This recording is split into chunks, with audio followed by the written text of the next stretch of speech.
Are same. తను పట్టుకుంటే police తుపాకీకి ధైర్యం వస్తుంది.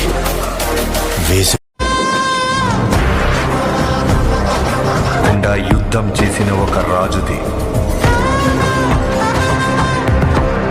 కండ్రగొడ్డలి పట్టిన యమధర్మరాజుది.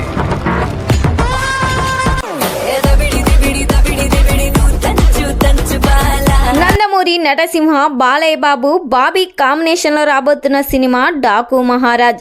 ఈ సినిమాలో Balayya Babu dialogues and Balayya Babu looks different గా ఉండబోతున్నాయి. ఈ సినిమాకి తమన్ సంగీతం అందిస్తున్నారు. తమన్ బీజిఎం ఏ లెవెల్లో ఉంటుందో అర్థం చేసుకోవచ్చు. ఈ సినిమా నుండి రిలీజ్ అయిన ట్రైలర్ టీజర్ ప్రేక్షకుల్లో హైప్ అయితే మామూలుగా లేదు.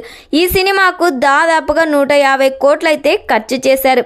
ఈ సినిమా నుండి రేపు 5th సాంగ్ని రిలీజ్ చేయబోతున్నట్లు సమాచారం వినిపిస్తుంది. ఈ సినిమా January 12, 2025 ప్యాన్ ఇండియా లెవెల్లో రిలీజ్ చేస్తున్నారు. మరి ఈ సినిమా నుండి 5th సాంగ్ కోసం మీరెంతమంది వెయిట్ చేస్తున్నారో కామెంట్ చేయండి.